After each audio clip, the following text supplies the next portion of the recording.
Well, I actually did it back before I started undergraduate school. I was interested in nutrition. I grew up overseas, and it just seemed like a good way to combine my history and my interest. And so I got an undergraduate degree in public health and nutrition, and then went on to get a master's degree in population family health. And in the mixture of doing that, I did some overseas work to make it happen. But what really made me get into what I do right now, which is I started off just being a missionary, but moving into more, managing grants and all of that, was in 1994. There was a displaced people situation going on in Congo, and about 30,000 people came up to an area that I was working in. And for the first, say, 6 months, it was the local people and the church that were responding, and they were totally overwhelmed, but they were doing a really good job. And then the international groups came in, and then it just mushroomed. It turned into a huge problem, and they didn't really seem to be looking for a long-term solution. And so that motivated me to say, well, I need to start working with the Congolese that I've been working with, and make them capable of responding to this, because I think they'll do a better job. And so that's what kind of pushed me into it. For about 6 or 7 years after that, we were doing, minimal projects, whatever we could get funding for. And then USAID had actually left because of a large pillaging that happened in 91. And so in 2000, they came back. And I went to USAID and put an unsolicited proposal on the table for them, which was only like $500,000. And they said, we don't do small projects.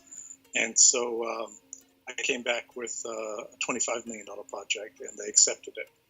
But in the process of doing that, we needed to have a backstopping organization.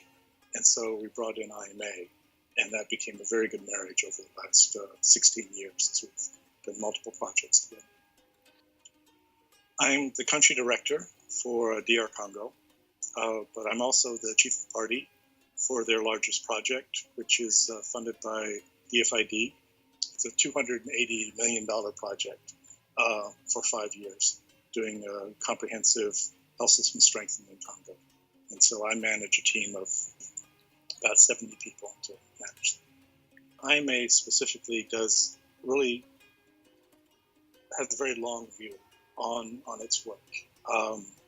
It's a faith-based organization, has like 12 denominations that have come together to make up IMA. So if we go into a country, most chances are that our member agencies have been there for 100, 125, 150 years. And so there's this huge relationship that's already been developed, and expectations as well that have come as well. So we take advantage of that and work with that instant connection we have to people, and also make a long-term commitment.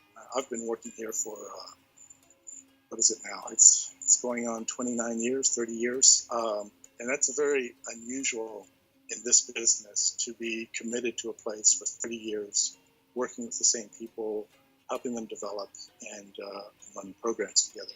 But IMA does that in Tanzania and other countries. It's kind of their model of being there for the long term to help develop the capacity of people and take advantage of this long history we have together. What really makes me happy at the end of the day is the relationships I have with these people that I've been working with for so long, and the enthusiasm that I see from them as we make change in Congo. Because Congo is can be a very depressing place, and we have an opportunity with all this money that DFID has given us to really make a difference, and you can just see it in everybody that we're working with, the excitement and camaraderie that comes from achieving something in a very difficult condition.